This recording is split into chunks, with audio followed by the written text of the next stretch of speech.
Vamos começar a estar ao vivo. Ok. Primeiramente, muito boa noite a todas e todos que estão conosco na noite de hoje, né? Quero agradecer, né, pela oportunidade de participar desse importante curso. É um curso popular para a Defensoria, uma instituição que é uma das instituições mais relevantes do sistema de justiça, né? Uma instituição permanente, que está prevista no artigo 134 da Constituição da República, uma instituição que foi fortalecida, né, com a Constituição da República de 88. Eu sou defensor público do Maranhão, estou atualmente atuando no Superior Tribunal de Justiça como assessor de ministra, e assim, durante minha experiência na Defensoria Pública, a gente vê o quão relevante, né, o quão importante que é a atuação dos defensores, das defensoras por todo o país. Hoje a gente já tem a defensoria instalada em todas as unidades federativas. A última defensoria a ser instalada foi a do Amapá, em 2018, se não me falha a memória, quase 30 anos depois da promulgação da Constituição da República, né? Então, estamos agora com todos os estados da federação contando com essa prestação de serviço gratuita que é feita pela Defensoria Pública, a possibilidade de acesso à justiça. A Defensoria viabiliza que os cidadãos e as cidadãs tenham direitos a ter direito, né? Então, é por meio da Defensoria Pública que é realizado o acesso de forma integral e gratuita ao Poder Judiciário, à Justiça, e não só à Justiça, mas também a possibilidade de resolução extrajudicial de litígios, que é uma das funções institucionais da Defensoria Pública. Atualmente, a Defensoria, por todo o país, né, tem atuado fortemente na resolução extrajudicial de litígios, justamente com o objetivo de dar celeridade a esse tipo de resolução de demandas e também de oportunizar, né, aos assistidos, aos hipervulneráveis, uma resolução mais rápida, mais harmônica da lide, do conflito de interesses posto à apreciação. Então, uma das funções institucionais mais importantes da Defensoria, no meu entender, é a resolução extrajudicial de litígios. Aliada a isso, nós temos também a tutela coletiva de direitos, que é uma outra legitimidade que a Defensoria Pública dispõe, né, no ordenamento, que é muito importante. É por meio da tutela coletiva que é viabilizado, então, a assistência jurídica integral e gratuita a uma gama de cidadãos que ficaram e ficam ainda, infelizmente, alijados de políticas públicas fundamentais a serem prestadas pelo Estado, né? Mas nas mais variadas áreas, seja na área de saúde, isso a gente vê muito no dia a dia da Defensoria, a atuação na área de saúde, às vezes faltam vagas em hospitais. Eu que atuei no interior, né, durante toda a minha carreira na Defensoria até hoje, a gente vê que muitas cidades não dispõem de UTI, muitas cidades não dispõem, às vezes, de um médico neurologista, enfim, diversas especialidades que têm uma carência muito grande nas comarcas menores. E aí, então, a Defensoria atua, né, viabilizando que essas pessoas possam ter um atendimento hospitalar, realizar um determinado exame, ser transferida para outra comarca, né, uma comarca maior, que dispõe de serviços mais especializados. Então, a área de saúde é uma área muito importante na atuação defensorial. E as políticas públicas, de uma forma geral, né, são objeto de atenção da Defensoria, seja na área de saúde, na área de educação, na área de saneamento básico também, que é muito importante. Em muitos estados a gente vê que o saneamento básico não é uma política pública de prioridade, e essa população que fica ali marginalizada, que fica desassistida de políticas públicas, geralmente é a principal vítima dessa falta de um olhar mais cuidadoso por parte do Estado. Então, a Defensoria, ela presta uma assistência jurídica integral e gratuita. Eu faço votos que vocês continuem nos estudos, continuem dedicados, né, a prestar concursos para a Defensoria Pública. Estamos hoje com a política institucional de interiorização da Defensoria Pública. Contamos aí cada vez mais com núcleos no interior dos respectivos estados. No Brasil, como um todo, atualmente, né, nós temos apenas cerca de 5 ou 6 defensorias que atuam em todas as comarcas.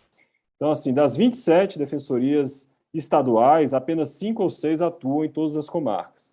Então, a gente vê aí uma possibilidade para quem está estudando para concurso público, uma possibilidade grande, né, de vagas nos próximos anos.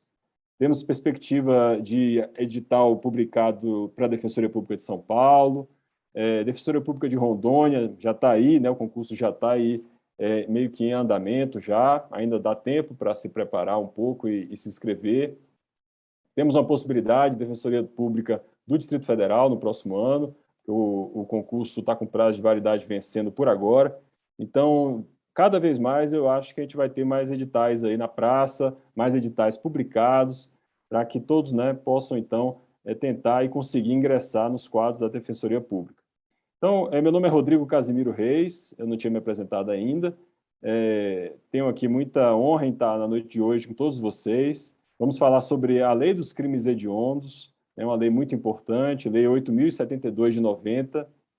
Eu, como eu já falei, sou defensor público estadual, estou atuando atualmente no STJ, né, assessorando a ministra do Superior Tribunal de Justiça, e vamos falar sobre a área criminal, que é uma área que eu tenho muita afinidade. Na defensoria eu sempre atuei na área criminal, atuando principalmente em crimes dolosos contra a vida, né, e crimes contra o patrimônio, que é a grande demanda que a gente tem na área criminal da Defensoria Pública.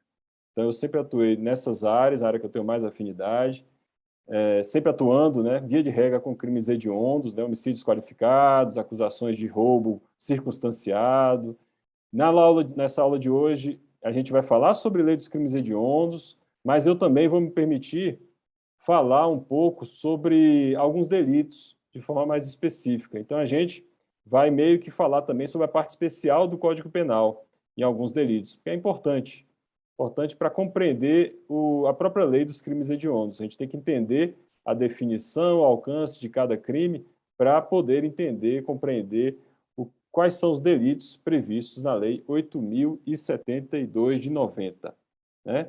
Nós, já de antemão, adiantamos aqui, vou passar alguns slides, não gosto muito de ficar passando slide, mas nessa aula, como é uma aula que vai tratar de determinados delitos, né, específicos da Lei dos Crimes Hediondos, vai ser necessário que vocês, que estão estudando para concurso de defensoria, eventualmente prestam um concurso para outra instituição do sistema de justiça, é importante na Lei dos Crimes Hediondos ter em mente quais delitos estão previstos no artigo 1º da lei. Né?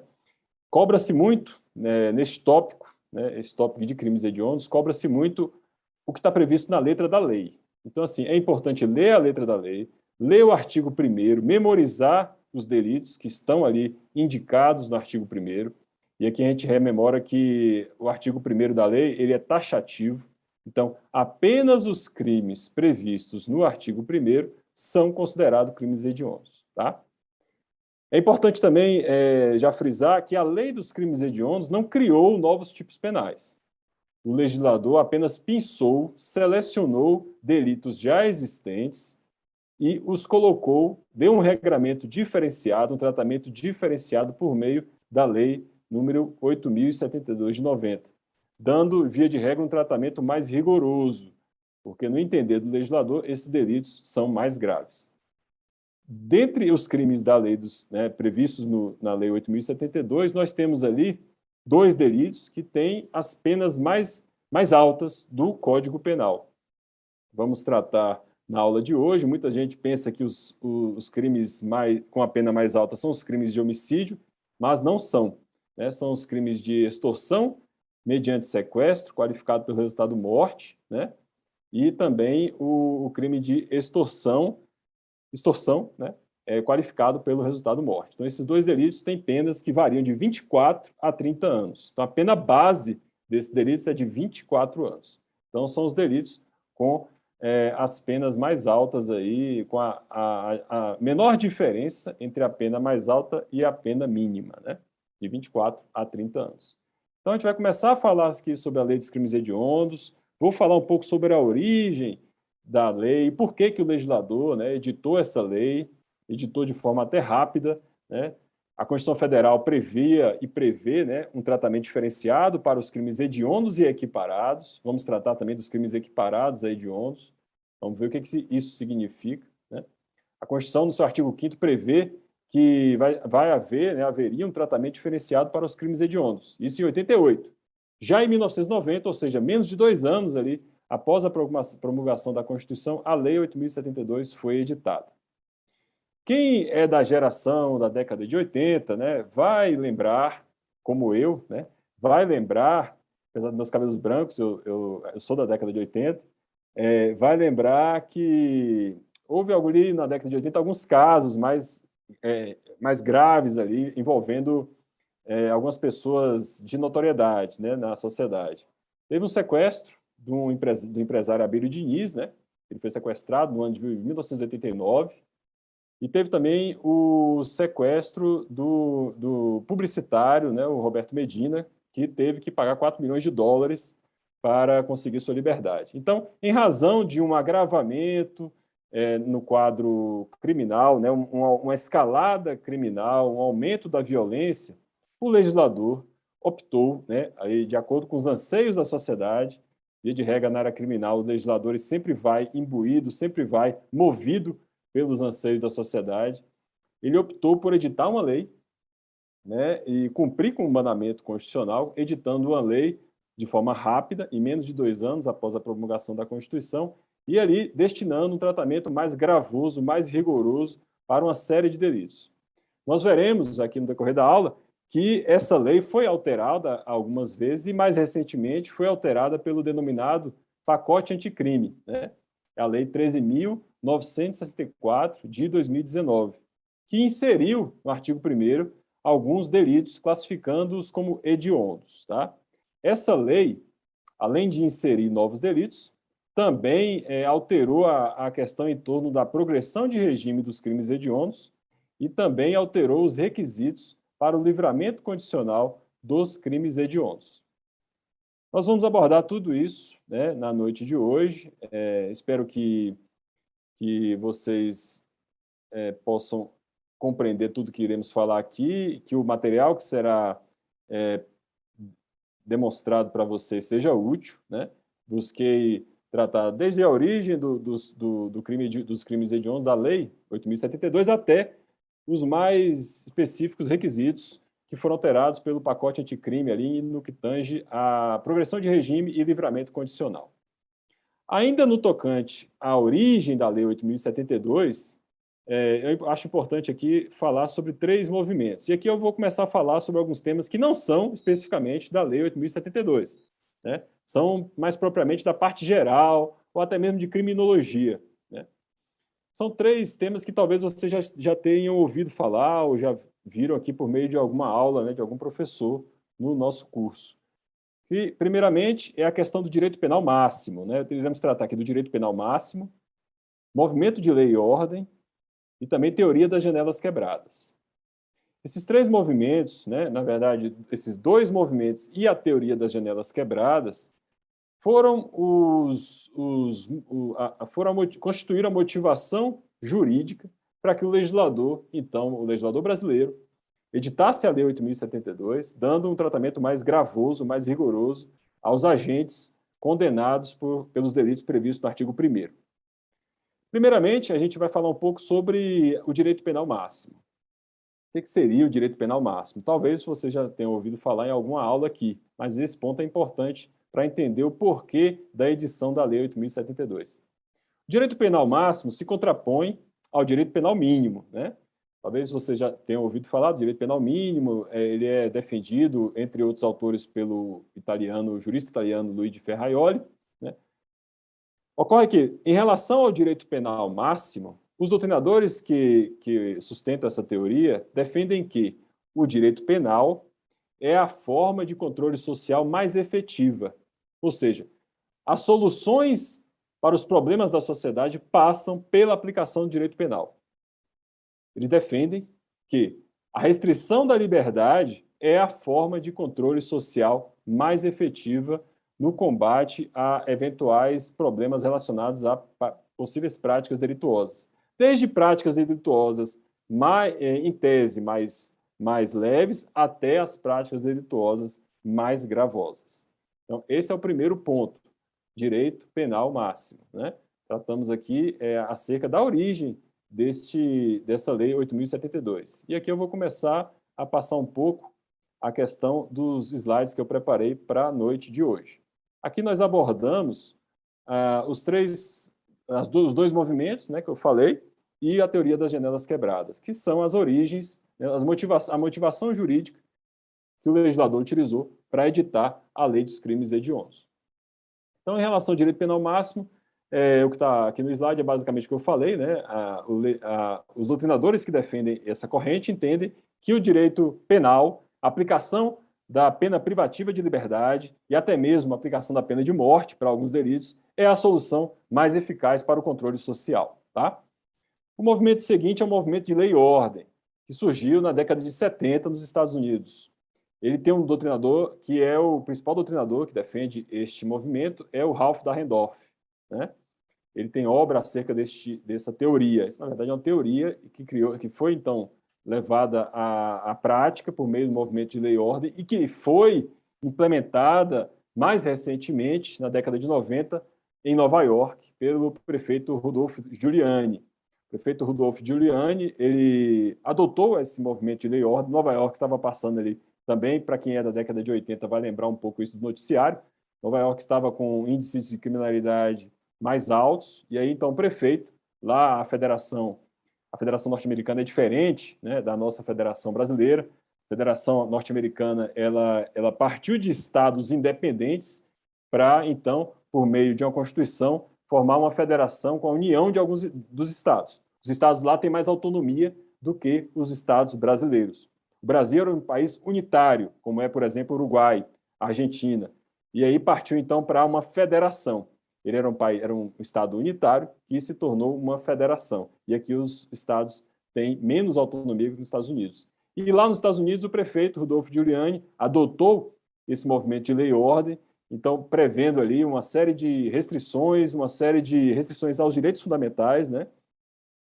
Que gerou, inclusive, a política de tolerância zero, que foi adotada lá. Então, todos os delitos, segundo essa política de tolerância zero, deveriam ser punidos severamente. Tanto os delitos mais leves, quanto os delitos mais gravosos. Então, essa política do movimento Lei e Ordem, a política de tolerância zero, ela vai de encontro, ela não se adequa à questão da possibilidade de aplicação de penas, né, restritivas de direito, por exemplo.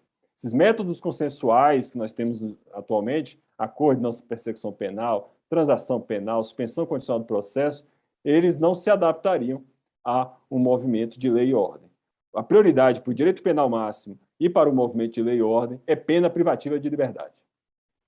Ponto. O terceiro ponto que a gente destaca aqui, ainda tratando das origens, é a teoria das janelas quebradas, né? Talvez você já tenha ouvido falar, como eu disse. O que se trata essa teoria? Ela foi criada na década de 80, né, por dois pesquisadores. Ela foi publicada em revista científica, foi uma pesquisa empírica, né, que eles analisaram e concluíram, emitiram algumas conclusões acerca dos dados pesquisados. Por que teoria das janelas quebradas? Esses pesquisadores, eles apontavam o seguinte: quando se pratica um crime em tese leve e não se pune esse crime leve, a tendência é que haja uma escalada na criminalidade. É que esses crimes leves, com o tempo, se tornem crimes mais graves. E então, eles passaram a partir do pressuposto de que se você não conserta uma janela que foi quebrada por um vândalo, por exemplo, e você não pune esse vândalo, a mensagem que passa para a sociedade é que ninguém se importa com o patrimônio alheio, com a propriedade privada, e então, como ninguém se importa, não custa quebrar mais janelas. Então, essa é a teoria das janelas, que custa quebrar mais janelas. Então, essa é a teoria das janelas quebradas. Eles também analisaram um outro ponto, fizeram um outro experimento, né, em que eles colocaram dois veículos, um veículo no Bronx, em Nova York, e um outro veículo em Palo Alto, na Califórnia, ambos os veículos com o capô levantado e janelas abaixadas. Eles observaram que após uma semana, o veículo que estava no Bronx, ele já estava totalmente depredado e todos os bens que estavam no seu interior haviam sido furtados. Uma semana, e no mesmo período, uma semana depois, eles constataram que o veículo que estava em Palo Alto estava intacto. Então, eles fizeram o quê? Eles quebraram, então, o para-brisa desse veículo que estava em Palo Alto.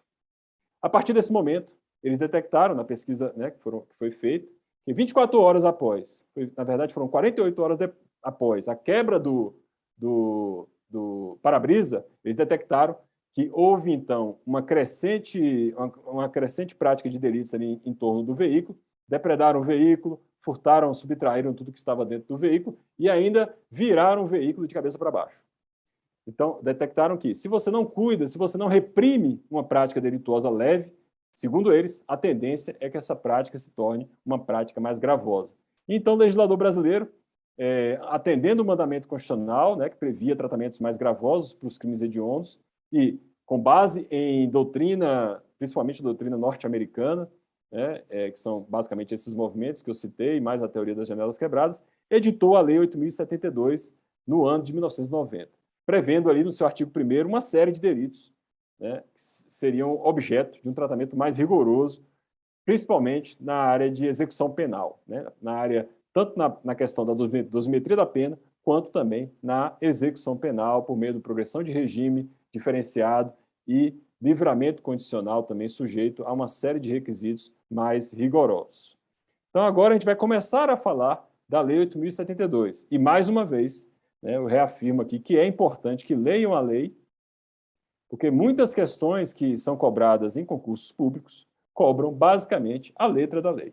Então, é importante saber quais delitos estão previstos no artigo 1º, um rol taxativo de delitos hediondos, saber cada um desses delitos, porque o examinador, a banca do seu concurso, quando cobra crimes hediondos, muitas vezes ela cobra justamente o rol de delitos previstos no artigo 1º da Lei 8.072.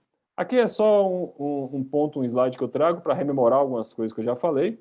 Questão da legalidade penal, apenas os delitos previstos no artigo 1º são considerados crimes hediondos, né? O legislador brasileiro também adotou um critério legal de crimes hediondos, né? Há tanto o critério legal, quanto o critério judicial, quanto o critério misto. O Brasil adotou o critério legal.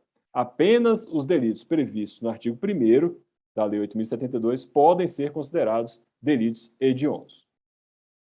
E como eu já disse também, a Lei 8.072 não criou novos tipos penais. Ela apenas selecionou alguns tipos penais já existentes e deu a esses tipos penais um tratamento diferenciado.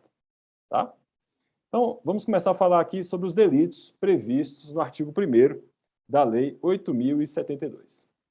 Como eu disse, o pacote anticrime, né, a Lei 13.964, ela alterou a Lei 8.072 e inseriu alguns delitos ao rol do artigo 1º. Iremos ver aqui cada um deles.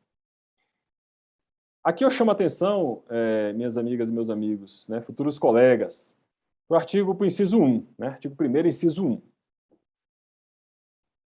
Vocês estão conseguindo ver todo o slide na tela? Então, né? Ok, ótimo. Então, o que diz aqui o artigo 1º, inciso 1? O crime de homicídio, quando praticado em atividade típica de extermínio, de grupo de extermínio, ele é considerado crime hediondo. Além do homicídio praticado por grupo de extermínio, também os homicídios qualificados, previstos no parágrafo 2º do artigo 121. Então, todos esses delitos são considerados crimes hediondos. Tá? Aqui um ponto importante. O que se caracteriza por homicídio praticado em atividade típica de grupo de extermínio? Vamos aqui diferenciar a seguinte questão, e vamos falar um pouco mais adiante sobre isso. Há uma diferença entre grupo de extermínio, atividade típica de grupo de extermínio, e crime de genocídio. Tá? Primeiro ponto. O crime de genocídio, a gente vai ver, o seu conceito está na Convenção Internacional que foi ratificada pelo Brasil por meio de decreto. O crime de genocídio, ele é praticado com o objetivo de exterminar uma raça, uma etnia, um determinado grupo religioso. Esse é o objetivo do autor do crime de genocídio. Já o autor do crime de homicídio praticado em atividade típica de grupo de extermínio, ele pode ser praticado, esse tipo de delito, em muitos casos, apenas contra um sujeito passivo, por exemplo. Porque o agente responsável pela conduta, o agente que pratica esse tipo de homicídio, ele pode querer eliminar apenas um dos integrantes de determinado grupo. Ou seja, digamos que um grupo de punks, né, está passando por uma determinada rua e ali o agente, né, o autor do homicídio, ele resolve matar um desses integrantes do grupo, aleatoriamente. Ele vai lá e tira a vida de um dos integrantes. Isso é uma atividade, é um homicídio praticado em atividade típica de grupo de extermínio. Ele não precisa exterminar todo o grupo, né? Todo o grupo racial, étnico, grupo religioso. Ele pode exterminar apenas um dos seus integrantes. E ele pode ser praticado, inclusive, por apenas um sujeito ativo. Não há necessidade de que haja um grupo de extermínio. Olha o que diz a lei. Atividade típica de grupo de extermínio. Não precisa haver um grupo de pessoas reunidas praticando esse tipo de homicídio. Então, esse é o primeiro ponto que é importante diferenciar, tá? Em relação a esse inciso, é importante destacar ainda que o homicídio simples, né, como está previsto em lei aí, ele não é considerado crime hediondo, a não ser que esse homicídio simples seja praticado em atividade típica de grupo de extermínio. Como eu disse, se o sujeito, isoladamente, está passando na rua, caminhando, vê um grupo de religiosos transitando na rua também, e ele resolve, por qualquer motivo que seja, exterminar um desses integrantes do grupo, ele vai responder, talvez responda por um homicídio simples, talvez porque o Ministério Público pode denunciá-lo de repente por um motivo fútil ou um motivo torpe, mas eventualmente ele pode ser denunciado pelo homicídio simples, mas nesse caso vai ter praticado o crime em atividade típica de grupo de extermínio. Então vai ser um homicídio simples, e essa é a única hipótese em que pode haver um homicídio simples que seja considerado como crime hediondo. Neste caso, de homicídio simples praticado em atividade típica de grupo de extermínio, esse homicídio simples será considerado crime hediondo. Essa aí, então, é uma possibilidade que existe, a doutrina, inclusive, fala muito a respeito disso. Nesse sentido, pode conferir, inclusive, livros do Rogério Greco, ele trata justamente disso. Ainda sobre o artigo 1º, e já avançando um pouco, a gente vai falar um pouco aqui sobre o inciso 1A, né? Essa aqui é uma alteração importante que foi realizada na Lei 8.072. Né? O que diz aqui o inciso 1A? O crime de lesão corporal dolosa, de natureza gravíssima, e lesão corporal seguida de morte, quando praticadas contra autoridades, aí ele elenca as autoridades. Autoridades ou agentes descritos nos artigos 142 e 144 da Constituição da República, integrante do sistema prisional e da Força Nacional de Segurança Pública, no exercício da função ou em decorrência dela, ou contra, e aí tem os parentes desses agentes, qualquer um desses sujeitos passivos, se eventualmente um dos parentes arrolados aqui no inciso for vítima de lesão corporal de natureza gravíssima, lesão corporal seguida de morte, o sujeito ativo do delito vai responder por um crime hediondo. Então, se o crime for praticado contra cônjuge, companheiro ou parente consanguíneo até o 3º grau, em razão de sua condição, tá? Então, o crime de lesão corporal gravíssima. E aqui se insere isso aqui, na verdade, foi uma alteração feita pelo pacote anticrime. Ele foi previsto, então, foi inserido essa possibilidade de delito hediondo no artigo 1º. Então, o crime de lesão corporal de natureza gravíssima, o crime de lesão corporal seguida de morte, quando praticada por agentes da segurança pública, e aqui vocês vejam que o dispositivo fala em autoridade ou agente descrito nos artigos 142 e 144. Então, é um dispositivo que é direcionado para reprimir de forma mais grave delitos de lesão corporal praticados contra agentes da segurança pública, aí incluído Polícia Rodoviária Federal, Polícia Federal, Polícia Civil, diretores de unidades prisionais, agentes de unidades prisionais, agentes do Corpo de Bombeiro Militar. Todos esses agentes, como a gente vai ver, estão arrolados, estão compreendidos no inciso 1A. Aqui é importante também observar o quê? O dispositivo fala em parente consanguíneo ou até 3º grau. Tá? Quais são os parentes até 3º grau? Tio, por exemplo, bisavô, bisneto, são parentes até 3º grau. E o dispositivo fala em parente o quê? Parente consanguíneo. Aqui é importante tratar de um tema que é objeto de alguma análise por parte da doutrina. Alguns doutrinadores destacam esse ponto. Qual ponto? O filho consanguíneo, filho de sangue, né? Digamos que um policial militar tem seu filho, né, lesionado de forma gravíssima por um acusado, em razão como forma de represália, né? Isso é importante destacar também. Esse delito, o acusado só vai responder pelo crime de hediondo caso uma lesão corporal, seguida de morte, lesão corporal gravíssima, seja praticada como forma de represália ao trabalho desempenhado pelo servidor público, pelo agente de segurança. Se for uma outra questão, que não seja uma vingança, uma represália, o acusado não responde como crime hediondo, tá? Isso é importante anotar. Tem que ser como uma forma de vingança, represália contra o agente da segurança pública. Então, voltando lá à questão do filho. Digamos que determinado policial, né, tem o seu filho consanguíneo vítima de um desses delitos, né? E o acusado tem agido motivado, movido por vingança, com objetivo de represália. O sujeito ativo do delito, o acusado, ele vai responder pelo delito na forma hedionda, né, de acordo com o artigo 1º, inciso 1A. Ocorre que, suponhamos que um policial, né, tenha, na verdade, um filho adotivo, e esse filho adotivo seja vítima de um desses delitos, e que esse delito tenha sido praticado como forma de vingança. E aí?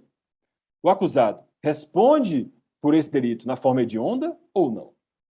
Aqui é um ponto interessante. Há uma divergência na doutrina.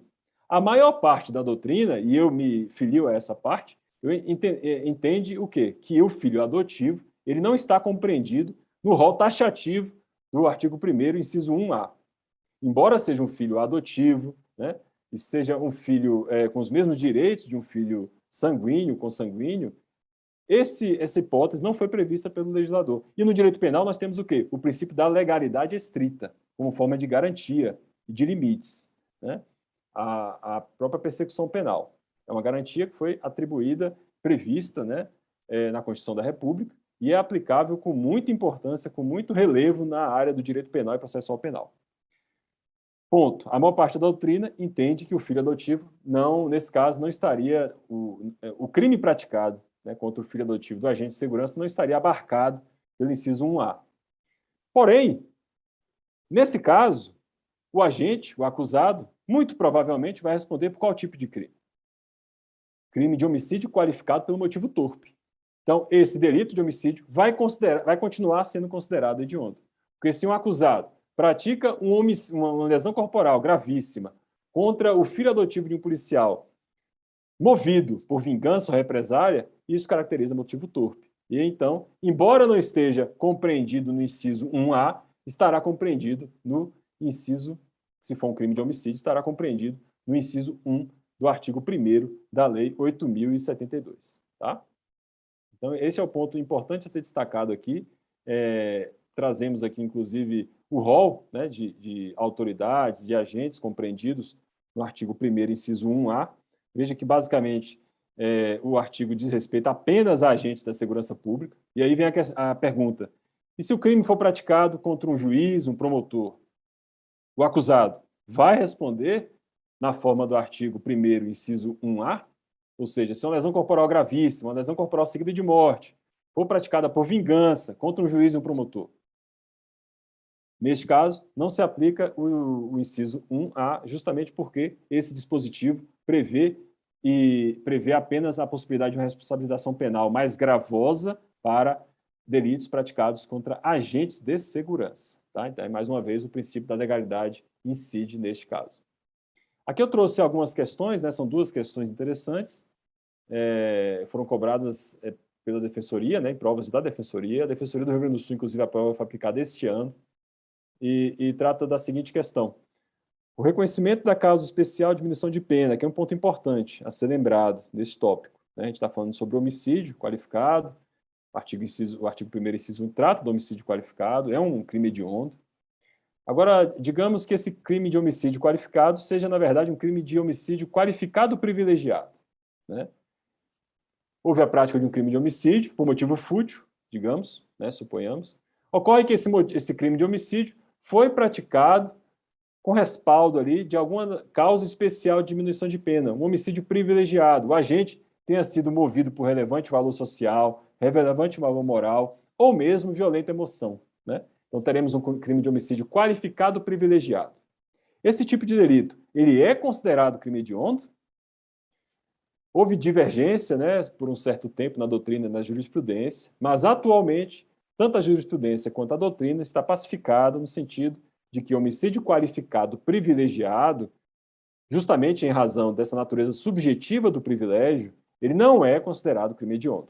E essa questão foi cobrada aqui numa questão, no quesito, né, na prova da Defensoria Pública do Rio Grande do Sul esse ano, 2022, cobrada da seguinte forma: com reconhecimento de causa especial de diminuição de pena, quando coexistir com homicídio qualificado, afastará o caráter hediondo do delito. E aí vem no padrão CESP, certo ou errado. Neste caso, o item correto é a letra A, né? Certo. Um crime de homicídio qualificado privilegiado não é crime hediondo, tá? Temos, inclusive, precedente do STJ, já um precedente que vocês veem que é de 2010, né? Mas que até hoje esse tipo de questão vem sendo cobrado ainda. Outra questão que eu trouxe para a gente debater é a questão em torno foi cobrada na Defensoria de Alagoas, né? Questão em torno do homicídio simples, na forma tentada. E aí vem a questão: homicídio simples, na forma tentada, inclui-se entre os crimes hediondos, se praticado em atividade típica de grupo de extermínio. Foi justamente o que a gente falou aqui, né? Vejam que as defensorias cobram essas questões na prova. Então, se um sujeito pratica um homicídio simples, ou seja, um homicídio que não é qualificado, esse homicídio simples pode ser considerado hediondo. Em que hipótese? E apenas nessa hipótese. Quando o homicídio simples seja praticado em atividade típica de grupo de extermínio. Então, a questão a ser marcada aqui, o item a ser marcado é o item A, está correto, né? Homicídio simples, neste caso específico, pode ser considerado crime hediondo, tá? Então, seguindo aqui nos delitos previstos no artigo 1º, né, a gente vai falar um pouco mais aqui sobre o artigo 1º, para seguir para o inciso 2. Questão em torno do parentesco consanguíneo, a gente já falou, né? O parentesco é até 3º grau em relação ao inciso 1A, né? Então, compreende ali tio, sobrinho, bisavô, bisneto. Até aí. Então, 4º grau já não incide, ou seja, primo. Primo é um parente colateral em 4º grau. Se, eventualmente, o acusado comete uma lesão corporal gravíssima, movido por vingança, né, e pratica essa lesão corporal gravíssima contra um primo de um agente da segurança pública, esse delito não é considerado hediondo. Tá? Primo é parente de 4º grau. A questão em torno do filho adotivo, a gente já falou, eu trago aqui o doutrinador que sustenta essa questão nesse sentido, né? E também o Rogério Greco se filia também a esse doutrinador. Uma parte da doutrina se filia nesse caso, e justamente em razão do princípio da legalidade. Já que não há previsão de filho adotivo, de parentesco, né, por afinidade, então vige o princípio da legalidade, apenas os parentes consanguíneos podem ser abarcados pelo artigo 1º, inciso 1A. Então, seguindo no nosso material, a gente vai falar aqui sobre um ponto bem relevante, tá? Inciso 2. Tá? Esse texto também foi alterado pelo pacote anticrime. Então, é bom ler o artigo 1º, memorizar os delitos que estão previstos ali. Eles são cobrados. As questões tanto da Defensoria quanto de outras instituições do sistema de justiça. Quais são os delitos considerados hediondos no inciso 2 do artigo 1º? Tem lá o roubo, né? Primeiro ele o roubo. A linha A, roubo circunstanciado, roubo majorado, com causa de aumento de pena, né? Lá no direito penal, parte geral, vocês viram o que significa um roubo majorado, um roubo circunstanciado, né? Parte geral e parte especial. A diferença entre causa de aumento, qualificadora. Então, aqui nós temos um roubo circunstanciado, um roubo majorado, pela restrição da liberdade da vítima. Artigo 157, parágrafo 2º, inciso 5 do Código Penal. Esse é o único inciso do artigo 157, parágrafo 2º, que é considerado crime hediondo. O roubo praticado mediante restrição da liberdade da vítima. Que crime é esse?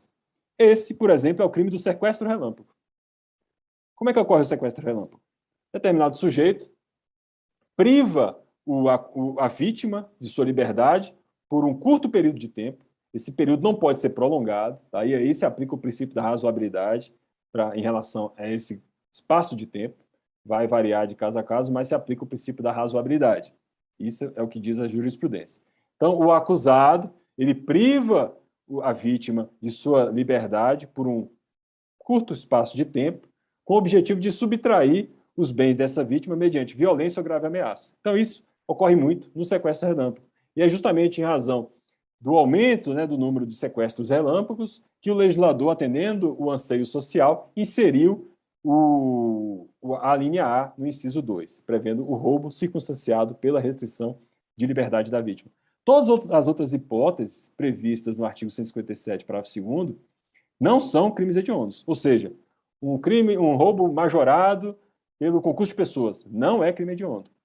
Um roubo majorado pelo emprego de arma branca não é crime hediondo. Apenas o roubo majorado pela restrição da liberdade da vítima. Artigo 1º, inciso 2, a linha A. E esse delito, inclusive, foi inserido pelo pacote anticrime, como eu já disse. E aí tem, então, nessa questão, o tratamento mais gravoso, né? Mais gravoso em relação ao roubo circunstanciado pela restrição da liberdade da vítima. Além desse delito, o inciso B trata de quê? O roubo majorado pelo emprego de arma de fogo ou emprego de arma de fogo de uso proibido ou restrito. Também são considerados crimes hediondos. Vamos tratar com muita calma acerca de cada um desses incisos, tá? Inciso C, a linha C, perdão, prevê o quê? O crime hediondo, né? Vai ser o roubo qualificado pelo resultado, lesão corporal grave ou morte, ele também será considerado crime hediondo. E neste ponto aqui da linha C, é importante destacar o quê? O legislador inseriu roubo qualificado pelo resultado, lesão corporal grave ou morte. Nós sabemos que lesão corporal pode ser leve, grave ou gravíssima. O legislador aqui, ele não previu expressamente a questão da lesão corporal gravíssima. Ocorre que a doutrina entende, de forma majoritária, que a lesão corporal gravíssima está abarcada na linha C.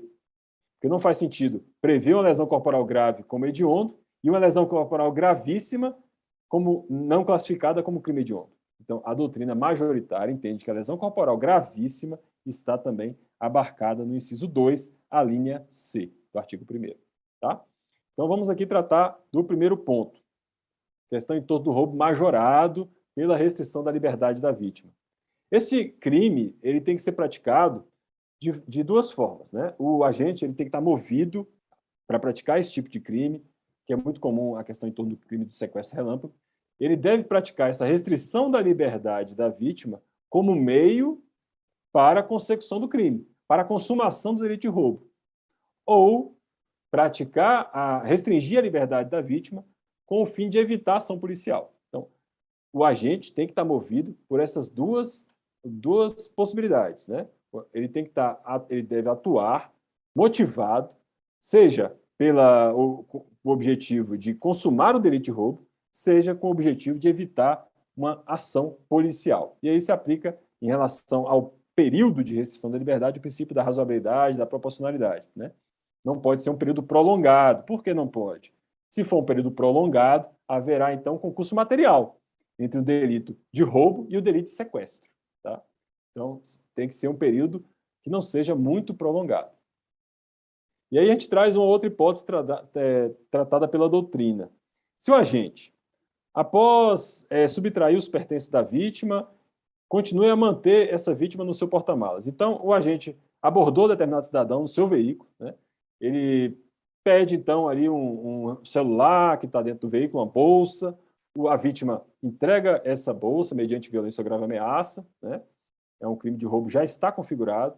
O agente, então, ele resolve colocar essa vítima no porta-malas do veículo e sair rodando na cidade praticando outros delitos. Neste caso, teremos o quê? Um delito de roubo em concurso material com delito de sequestro. Tá? Então, essa é a hipótese em que pode ocorrer um delito de sequestro em concurso material com o delito de roubo. Por quê? Porque a restrição da liberdade da vítima não foi um meio para a consecução do crime. O crime já estava consumado. Ele já havia pego o celular, a bolsa, o dinheiro, seja lá o que for. Ele já tinha consumado o delito, o seu intento delitivo. Né? Só que ele resolveu, seja lá por qual razão, colocar a vítima do porta-mala, pegar o carro da vítima e sair rodando na cidade, praticando outros delitos, eventualmente. Então, neste caso, quando há uma restrição desmesurada e quando essa restrição não é praticada com o fim de evitar ação policial ou com o fim de viabilizar a prática do delito de roubo, haverá, então, concurso material. Teremos, então, a reunião, a soma das penas, né, de acordo com o artigo 69 do Código Penal. Então, esse é um ponto importante a ser destacado nessa questão. Seguindo, temos aqui também uma doutrina que eu trouxe aqui recente, né, do STJ, em relação ao crime de roubo, né, o crime de roubo circunstanciado pela restrição da liberdade da vítima. O que diz aqui o nosso precedente? Aliás, não, eu me adiantei um pouco. Essa questão aqui que nós vamos tratar agora é a questão em torno do roubo circunstanciado pelo emprego de arma de fogo. Tá? Esse é um ponto muito importante, que é justamente, voltando aqui no nosso slide, é justamente o que está previsto no inciso 2, a linha B. Está previsto o roubo circunstanciado pelo emprego de arma de fogo ou o emprego de arma de fogo de uso proibido ou restrito. Tá? Então, esses dois tópicos da linha B a gente vai tratar com muita calma, porque havia divergência, né, doutrinária e jurisprudencial, e atualmente o STJ, a gente vai trazer o entendimento do STJ acerca do tema. Crime de roubo circunstanciado, roubo majorado, pelo emprego de arma de fogo. Tá? A necessidade de apreensão da arma de fogo e perícia na arma de fogo para detectar o potencial ofensivo dessa arma de fogo, a jurisprudência divergia acerca desse tema, mas, atualmente, o STJ tem entendimento pacífico de que não há necessidade da apreensão e da perícia na arma para que seja caracterizado o crime de roubo circunstanciado pelo emprego de arma de fogo. Então, relembrando aqui, lá no início da aula, eu falei que a gente ia falar um pouco sobre a parte especial. Né? Esse aqui é um tópico de parte especial do Código Penal. Mas eu entendo que é importante a gente abordar e aprofundar um pouco para vocês poderem, então, discernir, verem a diferença que existe entre alguns delitos e os requisitos que são exigidos pela jurisprudência, e atualmente se cobra muito jurisprudência do STJ, do STF nas provas, então é importante estar sempre antenado, ligado, atualizado com a jurisprudência do STJ e do STF, os informativos do STJ e do STF. Então, no roubo circunstanciado, e aqui a gente está tratando do Código Penal, parte especial, roubo circunstanciado pelo emprego de arma de fogo, o cidadão aborda a vítima com 38, né? E aí, esse 38, a polícia não conseguiu apreender esse 38. Há apenas prova testemunhal dizendo que o acusado abordou a vítima com o 38. Neste caso, haveria necessidade de apreensão e perícia na arma para configurar o delito de roubo circunstanciado pelo emprego de arma de fogo? Não. A jurisprudência hoje entende que não há necessidade de apreensão, tampouco perícia, para se atestar o potencial ofensivo e a própria configuração do delito de roubo majorado. E é justamente o que diz aqui o precedente da quinta turma do STJ. O STJ, para quem não sabe, tem duas turmas de direito penal, a quinta e a sexta turmas, que são reunidas pela terceira sessão do STJ. Então, a quinta turma, precedente agora, de agosto de 2022, manifestou o entendimento de que a terceira sessão, que é essa sessão que reúne as duas turmas, um colegiado que abrange as duas turmas de direito penal, pacificou o entendimento de que decidiu ser desnecessária a apreensão da arma utilizada no crime e a realização de exame pericial para atestar a potencialidade lesiva, quando presentes outros elementos probatórios. Ou seja, havendo testemunhas de que o acusado abordou a vítima com um revólver, esse acusado vai ser condenado pelo roubo circunstanciado. Porém, caso seja apreendido o revólver, então o acusado abordou a vítima com 38, a vítima, então, entregou os seus bens mediante grave ameaça, e esse revólver foi apreendido pela polícia. E esse revólver foi periciado. E a perícia apontou o quê? Que essa arma não tem potencialidade lesiva. Ela não funciona. Ou então que essa arma estava desmuniciada. Havendo laudo pericial atestando a ausência de potencialidade lesiva da arma, o acusado, então, vai responder tão somente pelo roubo simples, o roubo previsto no caput do artigo 157, que não é um crime hediondo. Tá? Então, há essa divergência. Isso aqui é muito importante para a parte especial do Código Penal, um tema muito cobrado na parte especial do Código Penal. Neste ponto aqui, em relação aos crimes hediondos, cobra-se, via de regra, o texto da lei. Então, eu estou aprofundando para auxiliar vocês na questão da parte especial. Isso é cobrado. Se houver apreensão da arma de fogo, não é necessária apreensão para configurar o roubo circunstanciado, basta a prova testemunhal. Mas se houver apreensão e o laudo pericial apontar uma ausência de potencialidade lesiva, então o roubo não vai ser circunstanciado, vai ser um roubo simples, e o crime não será hediondo. Tá? É o que justamente nós trouxemos aqui, em mais um precedente também do STJ, da quinta turma, que quiser anotar o número, né, não precisa falar todos os precedentes também, ler todos os precedentes, tá aqui o HC número 247.708, que fala justamente essa questão em torno da configuração do delito, né? Nesse caso aqui, a arma estava desmuniciada. Então, a arma foi apreendida e estava desmuniciada. Então, entendeu-se que, nesse caso, o roubo era um roubo simples, não é roubo majorado, tá? Este é um ponto importante no que tange ao crime de roubo. Isso é muito cobrado na parte especial. E agora a gente vai falar um pouco continuar falando sobre a linha B, né, do inciso 2, né? O inciso 2 prevê o roubo circunstanciado pelo emprego de arma de fogo e o roubo circunstanciado pelo emprego de arma de fogo de uso proibido ou restrito, tá? O que é arma de fogo de uso proibido ou restrito? A definição deste delito vai estar no decreto número 9847. Ocorre que esse decreto ele não define explicitamente o que é crime de roubo, o que é arma de fogo de uso proibido ou restrito. Ele remete o intérprete para um tratado internacional assinado pela República Federativa do Brasil. Então, aqui, na verdade, nós temos uma norma penal em branco heteróloga, ou norma penal em branco heterogênea, porque o intérprete vai ter que se socorrer de uma norma que não foi editada pelo mesmo legislador que editou o Código Penal, tá? Então, uma arma de fogo de uso proibido ou restrito, a classificação dessa arma vai estar prevista primeiramente no decreto, que por sua vez remete para um tratado internacional. Tá?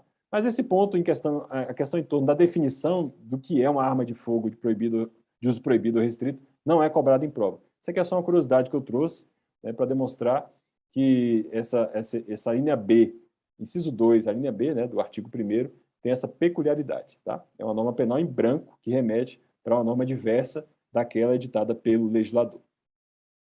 E aí nós seguimos, né? Vou voltar aqui um pouco no slide para rememorar a linha C. Artigo 1º, né, inciso 2, a linha C. Prevê que será crime hediondo o roubo qualificado pelo resultado lesão corporal grave ou morte. Aqui, o pacote anticrime também atuou. Né? O pacote anticrime inseriu a possibilidade da lesão corporal grave ser considerada crime hediondo. Antigamente, antes de 2019, apenas o latrocínio era considerado crime hediondo, ou seja, o roubo qualificado pelo resultado morte. O latrocínio já era considerado crime hediondo, o legislador então inseriu mais uma hipótese, lesão corporal grave ou morte. Aqui a gente já pontuou, né? A lesão corporal gravíssima também está abrangida pelo inciso C pela linha C do inciso 2, do artigo 1º. Então, roubo qualificado pelo resultado lesão corporal grave ou morte será crime hediondo. Então, voltando lá para nosso ponto, é justamente essa questão da alteração da lei pelo pacote anticrime, né? A lei 13.964 promoveu uma série de alterações, tanto no Código Penal, quanto no Código de Processo Penal, quanto na lei de execução penal. Veremos também a questão em torno dos parâmetros para a progressão de regime, livramento condicional. Então, ela promoveu uma série de alterações.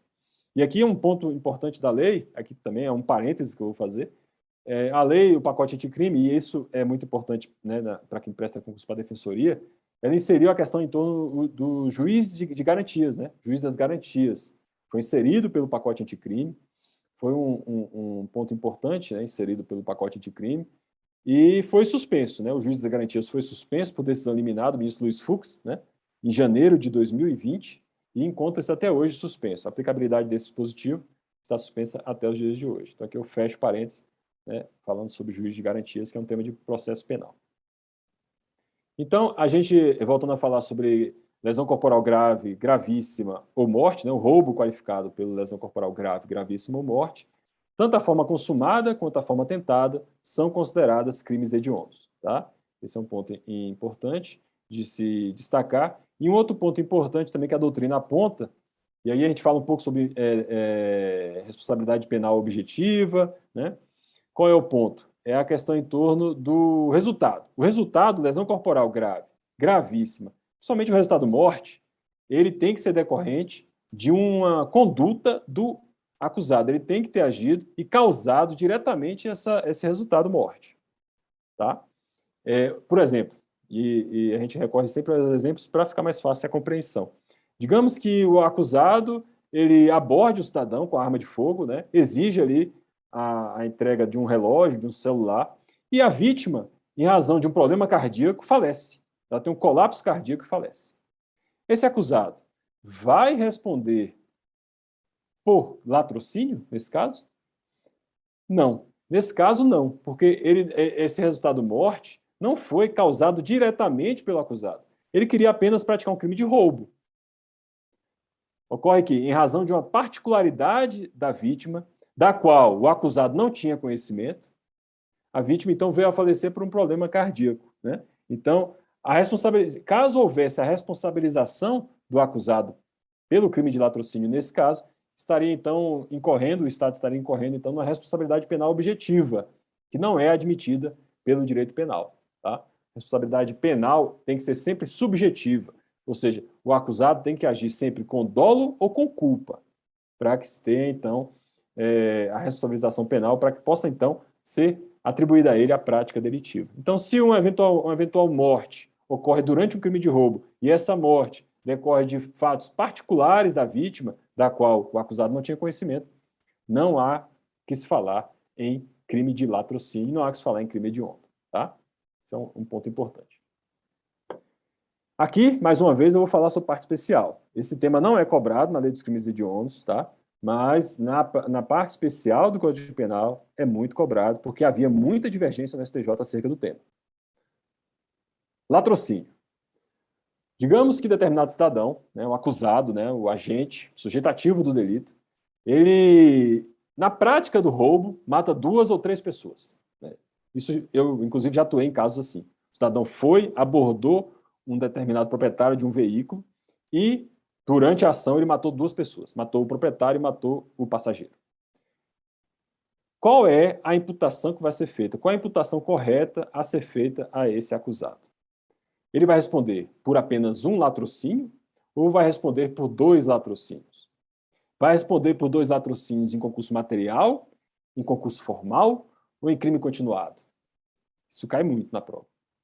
É um tema de parte especial de Código Penal. O STJ firmou entendimento recentemente, e aqui eu trago um precedente de 2021, né, que retrata esse entendimento, de que, em caso de latrocínio com mais de um resultado morte, o acusado vai responder por concurso formal impróprio, artigo 70. O que é o concurso formal impróprio? No concurso formal impróprio vai haver o quê? A soma das penas. Então, vai ser um concurso formal impróprio, mas vai haver a soma das penas. Ou seja, se o latrocínio resultou em 2 mortes, vai haver, então, a soma da pena desses delitos praticados pelo agente, né? Então, é um concurso formal impróprio por quê? Porque ele resulta na aplicação da regra do cúmulo material, do concurso material. Você vai somar as penas. Por isso que é um concurso formal impróprio. É uma ação da qual decorrem 2 ou mais resultados. Isso é o concurso formal, né? O sujeito, por meio de uma ação, pratica 2 ou mais resultados. Aqui o STJ entende que, por meio de uma ação, um crime de roubo, né? Ele inicialmente cometeu um crime de roubo, mas, de forma dolosa, causou a morte de 2 pessoas. Ele teve a intenção de matar as 2 pessoas. Então, ele vai responder pelo crime de latrocínio, num concurso formal impróprio, em que vai redundar na soma das penas com a aplicação da regra do concurso material. É justamente o que prevê aqui esse precedente da 5ª turma do STJ, né? O número do ARESP, né, o agravo em recurso especial, está aqui na tela, né, número 1873668, não vou ler toda a ementa, porque nosso objetivo aqui é falar sobre crimes hediondos e tratar especificamente de cada um e também não ficar muito, não ter uma aula muito longa, né, para cansar todos vocês e fugir um pouco do foco. Temos um prazo aqui para observar. Então, o precedente está aqui, a ementa está aqui, o entendimento atual do STJ é esse, sujeito que dolosamente pratica um latrocínio do qual resultam 2 ou mais mortes, vai responder por concurso formal impróprio. Isso cai na parte especial do Código Penal, tá? Seguindo aqui o nosso rol taxativo de delitos hediondos. Temos o inciso 3, né? Artigo 1º, inciso 3. O que diz o inciso 3? Extorsão qualificada pela restrição da liberdade da vítima.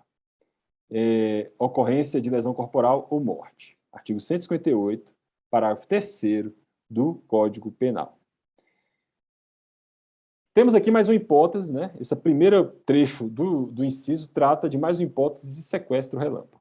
Tá? Vamos falar especificamente sobre essa hipótese aqui e tratar que antes do pacote anticrime, né? Como eu falei, o pacote anticrime alterou bastante o artigo 1º e inseriu aqui também a questão em torno da extorsão qualificada por restrição da liberdade da vítima. Esse delito não era considerado crime hediondo. Passou a ser considerado crime hediondo com a Lei 13.964. Tá?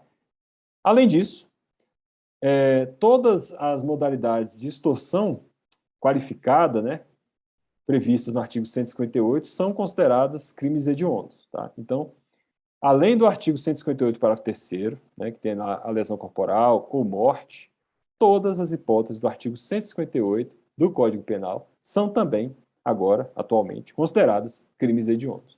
Tá? Mais uma vez, o legislador, ele tratando do tema, né, ele não discorreu especificamente sobre a questão em torno da lesão corporal. Mas a doutrina entende, de forma majoritária, que tanto a lesão corporal grave quanto a lesão corporal gravíssima, que seja decorrente da extorsão qualificada pela restrição da liberdade da vítima, configuram crime hediondo. Então, o sequestro relâmpago, em que seja praticada uma lesão corporal grave ou gravíssima, vai ser considerado crime hediondo. Tá? Então, todas as hipóteses do artigo 158, aí é bom anotar o artigo, né, para depois vocês lerem com calma, todas as hipóteses previstas no artigo 158 e a hipótese do artigo 158, parágrafo 3º do Código Penal, que é essa daí da lesão corporal ou morte, são considerados atualmente crimes hediondos.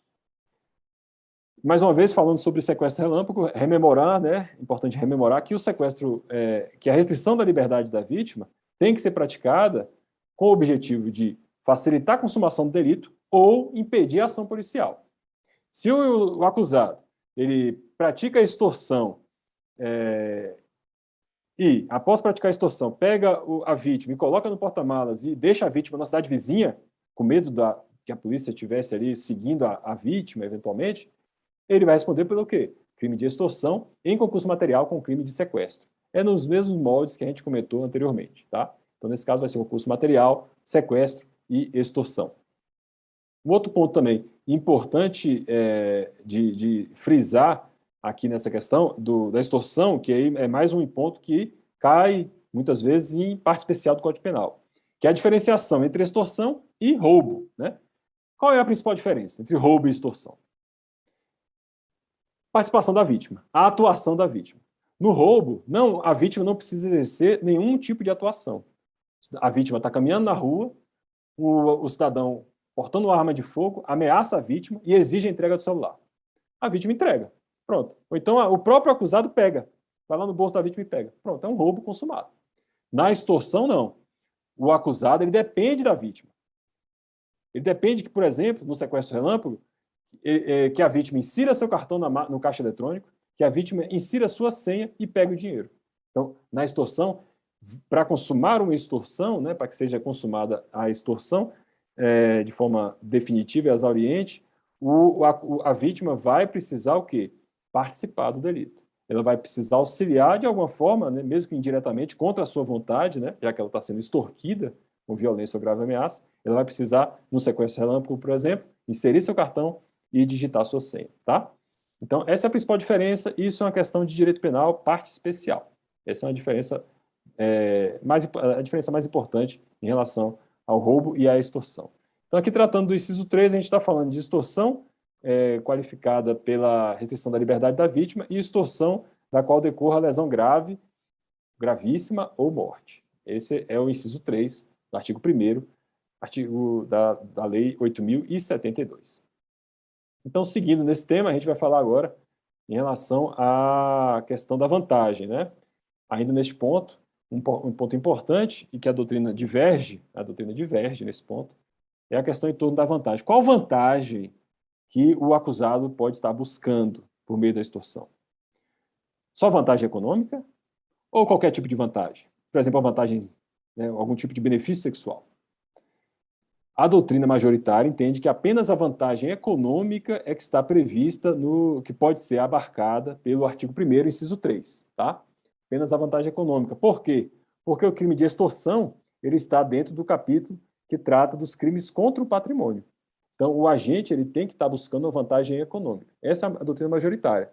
Em sentido minoritário, temos, por exemplo, o doutrinador César Bittencourt. Ele entende que qualquer vantagem pode configurar, pode redundar na configuração do delito de extorsão. Tá? Isso é um ponto importante também, parte especial. Isso não é cobrado nas questões de crime hediondo. Então, é importante vocês terem isso em mente, que há essa divergência doutrinária.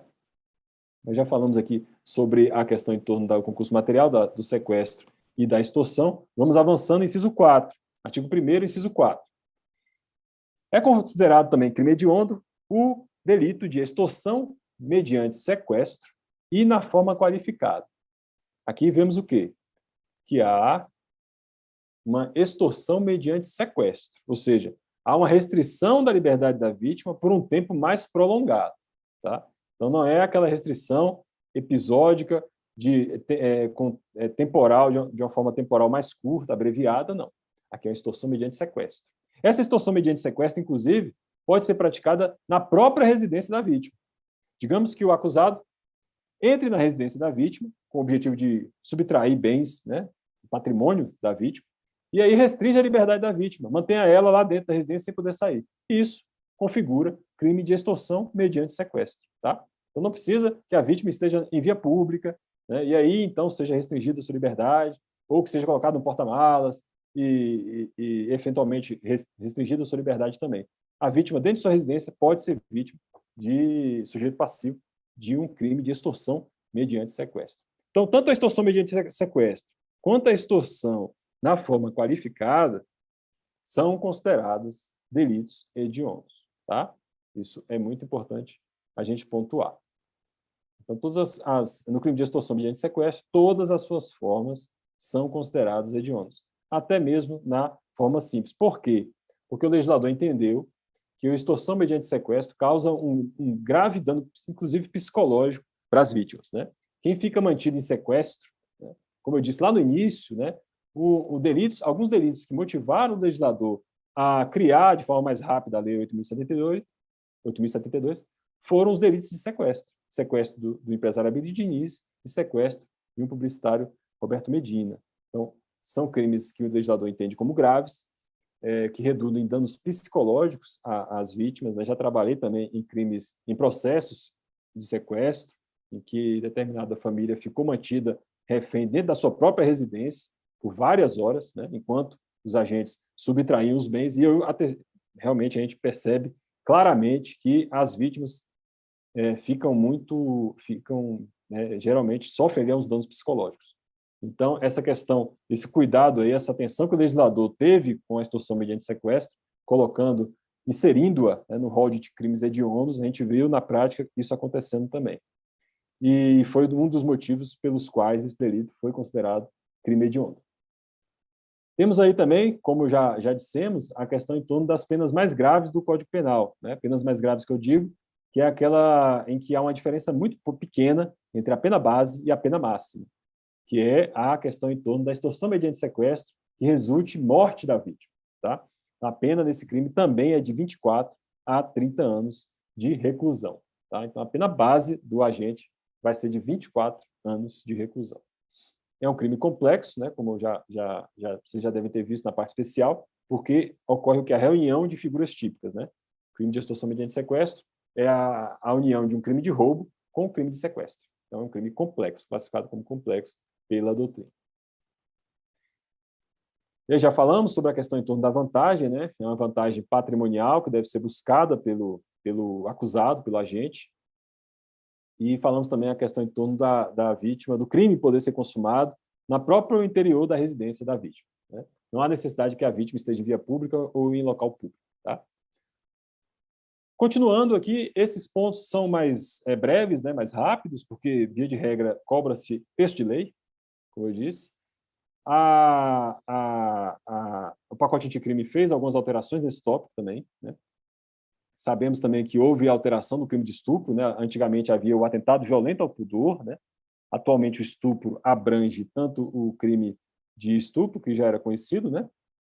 quanto o crime de atentado violento ao pudor. Então, incisos 5, 6, 7 e 7b. tratam de quê? Considerados crimes hediondos, crime de estupro, né? Todas as modalidades do crime de estupro são consideradas crimes hediondos, tá? Estupro de vulnerável, da mesma forma, todas as modalidades do estupro de vulnerável também são considerados crimes hediondos. Temos aí a epidemia com resultado morte, e aí apenas a epidemia qualificada pelo resultado morte, né? O agente causa uma epidemia utilizando ali de algum tipo de agentes químicos, né? Biológicos, ele causa uma epidemia, agentes biológicos mais especificamente, ele causa uma epidemia da qual resulte morte. Aí, essa epidemia com resultado morte é crime hediondo. Se for uma epidemia sem resultado morte, não é crime hediondo, tá? Inciso 7. E o inciso 7b, trata o quê? Da falsificação, corrupção, adulteração ou alteração de produto destinado a fins terapêuticos ou medicinais. O legislador também entendeu por bem inserir esse delito no rol de crimes hediondos, né? Justamente em razão da possibilidade de graves danos que podem ser causados às vítimas, né? Aos pacientes, né? Que utilizem esses medicamentos. E lembrando aqui que esse delito ele só é considerado hediondo na forma dolosa. O agente tem que estar agindo com o dolo, a intenção de causar, de falsificar esse tipo de medicamento para que ele possa ser, então, utilizado por pacientes, pelos cidadãos, né? Se o crime é praticado de forma culposa, não há que se falar em crime hediondo, tá? Esse é um ponto importante. Temos aqui mais dois incisos, né? Inciso 8, considerado crime hediondo, favorecimento da prostituição ou de outra forma de exploração sexual de criança ou adolescente ou de vulnerável. Aqui também, todas as modalidades dos delitos indicados no inciso 8 são considerados crimes hediondos, inclusive na forma simples, tá? Ponto importante, né, destacar aqui é o inciso 9. Artigo 1º, inciso 9. Ele trata de quê? É o único furto, a única possibilidade de um crime de furto ser considerado crime hediondo. O furto qualificado pelo emprego de explosivo ou de artefato análogo que cause perigo comum, justamente em razão da periculosidade, né, da utilização de um artefato explosivo no crime de furto, né, do potencial dano causado a várias pessoas, a uma coletividade, né? Então, o legislador entendeu por bem inserir essa espécie de delito no rol de crimes hediondos, e aí a única possibilidade de um crime sem violência, um crime contra o patrimônio, sem violência ou grave ameaça, ser considerado crime hediondo. É o furto qualificado pelo emprego de explosivo ou artefato análogo que cause perigo comum. É um crime sem violência ou grave ameaça, que é considerado crime hediondo. Tá? Aqui, minhas amigas, meus amigos, vamos seguindo no tema, né, parágrafo único, e aqui a gente fala sobre o crime de genocídio, né? A gente já falou um pouco lá no início da aula, né, falando sobre a questão em torno do homicídio praticado em atividade de grupo de extermínio. Falamos que naquela modalidade lá prevista no inciso 1, o acusado ele pode agir sozinho, né? E, via de regra, ele age contra integrantes de determinado grupo, né?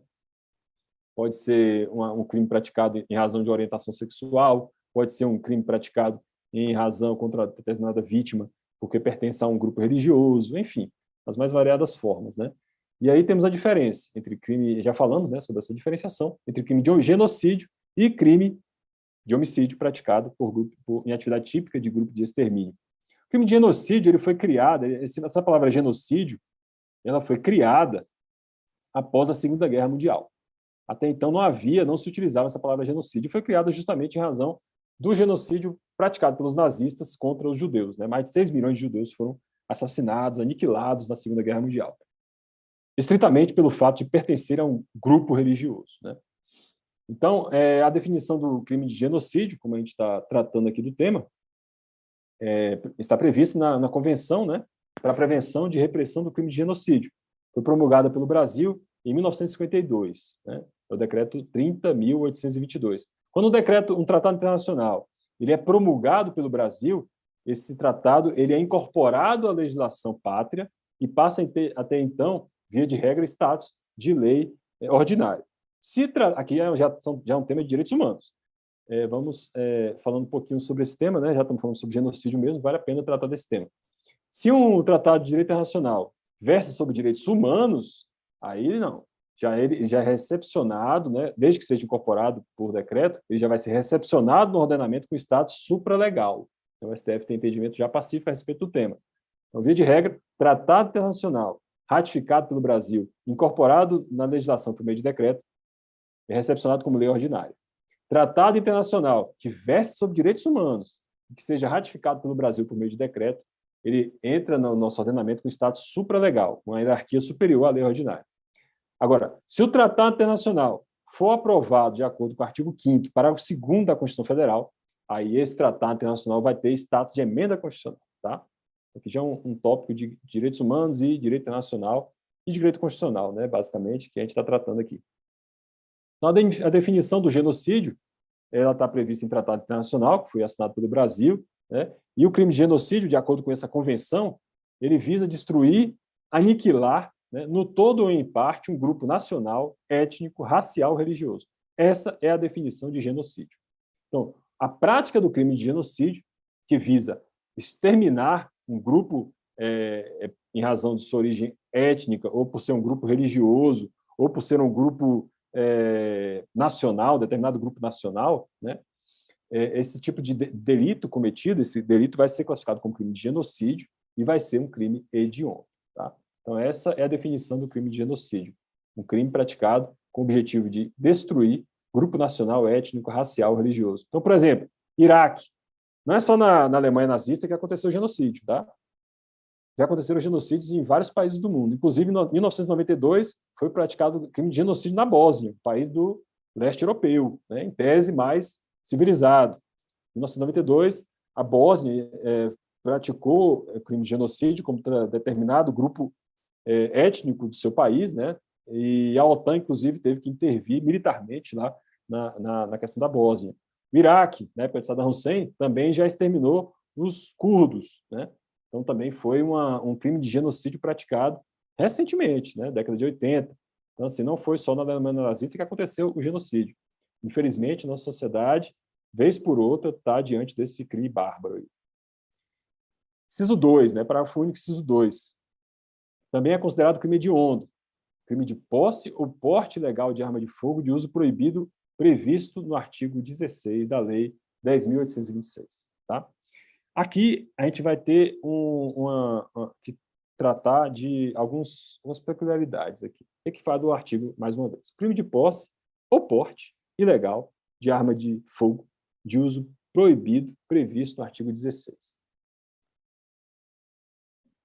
Esse dispositivo aqui, como a gente está vendo aqui no slide, ele é objeto de crítica, né, por parte da doutrina. Por quê? A redação do inciso, apesar de continuar a fazer menção ao artigo 16, ele indica o nome, ele deixa de indicar o nome do delito, posse ou porte ilegal de arma de fogo de uso restrito, para indicar apenas a qualificadora do delito prevista no parágrafo 2º do artigo 16. Então, a gente vai fazer aqui uma conjugação da Lei dos Crimes Hediondos com o Estatuto do Desarmamento, né?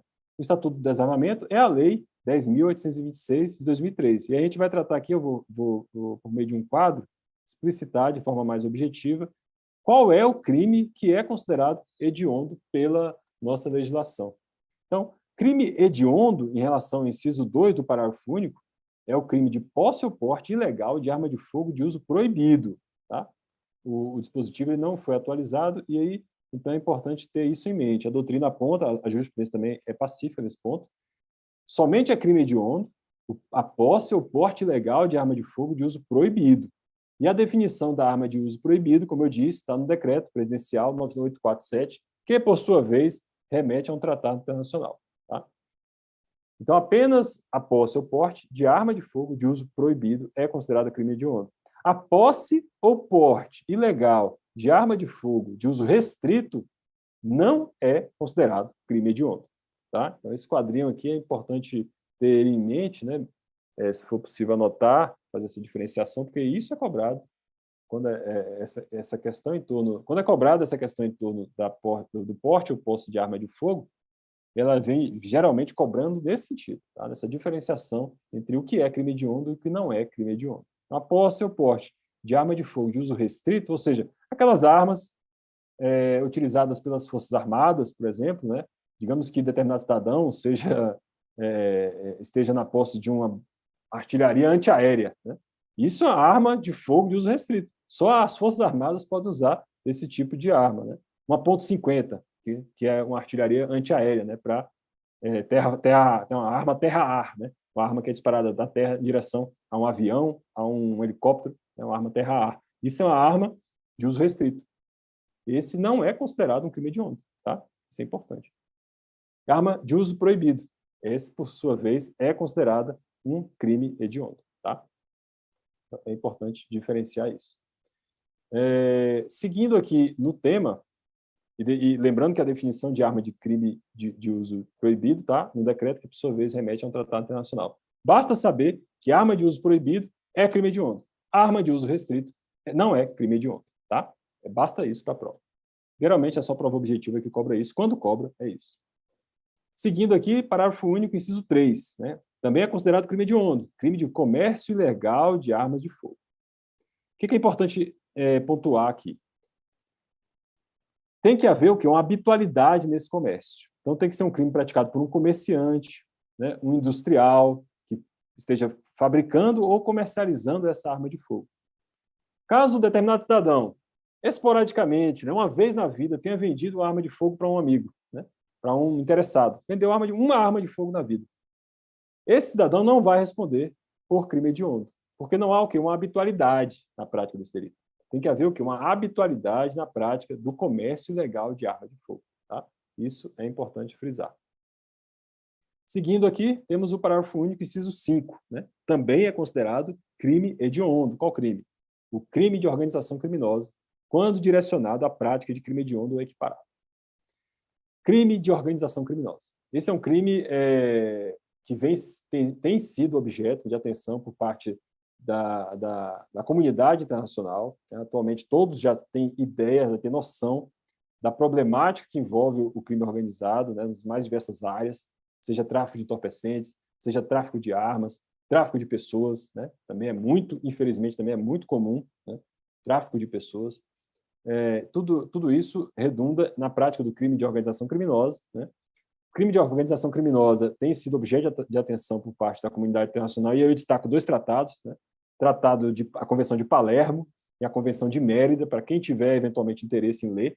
São tratados de direito internacional, Convenção de Palermo e de Mérida, Palermo na Itália, Mérida na Espanha, foram firmados pela comunidade internacional. O Brasil ratificou esses tratados e incorporou ao ordenamento, né? Então, eles entraram com status de lei ordinária. E aí essas convenções foram direcionadas aos Estados-partes, para que eles criminalizassem a organização criminosa, tá? Então, o legislador brasileiro, a partir da ratificação dessas convenções internacionais de Palermo e de Mérida, editou, então, a Lei 12.850, de 2013, que, no seu artigo 1º, parágrafo 1º, prevê, então, conceitua, né, o que é uma organização criminosa. Né? Para o legislador, a organização criminosa é aquela integrada por 4 ou mais pessoas, né, de forma estruturada, ou seja, tem que haver uma divisão de tarefas, tem que haver uma forma, pode ser tanto de forma hierarquizada quanto em anéis, né? Isso também aí vai ser tema da legislação de crime organizado. Ela pode ser em anéis, ou seja, em círculos de confiança, ou de forma hierarquizada, com uma cadeia, né? Cadeia de agentes escalonado.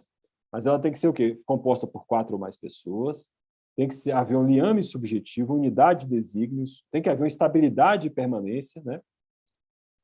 Para a prática de delitos cuja pena máxima, aí é mais um requisito, perdão, cuja pena máxima seja superior a 4 anos. Então, tem que ser uma organização criminosa estabilizada, estável, né, e destinada à prática de delitos com pena máxima superior a 4 anos. Então, isso é uma organização criminosa para o legislador brasileiro, tá? E essa é mais ou menos a definição prevista nas convenções que eu mencionei. Então, o legislador brasileiro meio que cumpriu o mandamento das convenções internacionais de Palermo e de Mérida. E aí nós seguimos para os crimes equiparados a hediondos, né? Terminamos o rol, né, de crimes hediondos e agora adentramos aos crimes equiparados aos hediondos. E são esses na tela, né? Crime de tortura, prática de tortura, previsto na Lei 9455, né, de 97. Crime de tráfico, ilícito de entorpecentes, previsto na Lei 11.343, né, de 2006, e o crime de terrorismo, né, que foi já conceituado e previsto mais recentemente em 2016, por meio da Lei 13.260. Tá? E aqui o que é importante falar? Além disso, né, além de mencionar que há delitos equiparados hediondos, e aí esses delitos terão o mesmo tratamento dos crimes hediondos, né, embora não estejam no rol taxativo do artigo 1º, terão tratamentos equiparados aos crimes hediondos. Importante pontuar o quê?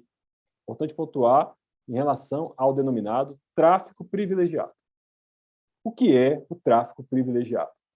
É aquele tráfico que está previsto no artigo 33, parágrafo 4º da Lei 11.343.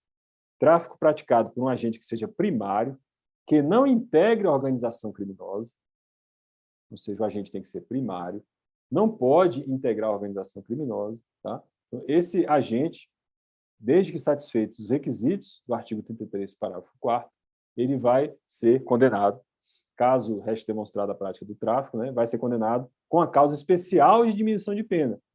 O artigo 33, parágrafo 4º, é, na verdade, uma causa especial de diminuição de pena. Vai ser aplicada uma pena bem mais branda ao acusado, né? Então, ele vai responder por um tráfico privilegiado. E esse tráfico privilegiado, ele não é crime hediondo. Tá? Então, hoje está pacífico, tanto na doutrina quanto na jurisprudência, de que o tráfico privilegiado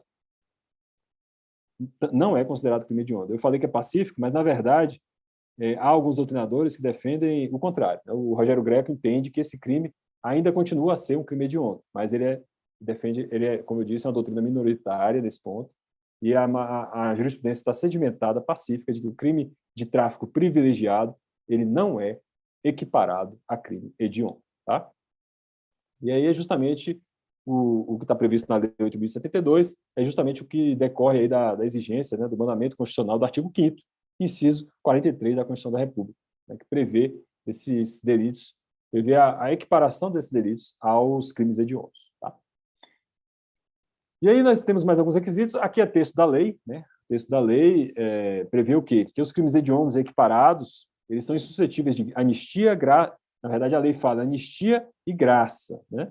A Lei 8.072 veda a concessão de anistia e graça aos crimes hediondos.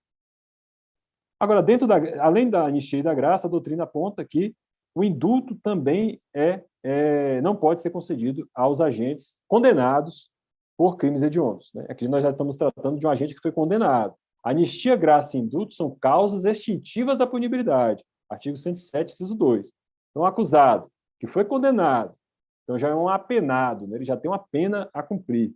Ele tenha sido acusado por uma prática de um delito hediondo, ele não vai poder receber anistia, graça ou indulto. Tá? Então é importante ter em mente que o indulto também está abrangido. Tá? Às vezes, algumas questões cobram este ponto, porque o indulto não está previsto expressamente na Lei 8.072, mas a jurisprudência entende que o indulto está, sim, abrangido. Por quê?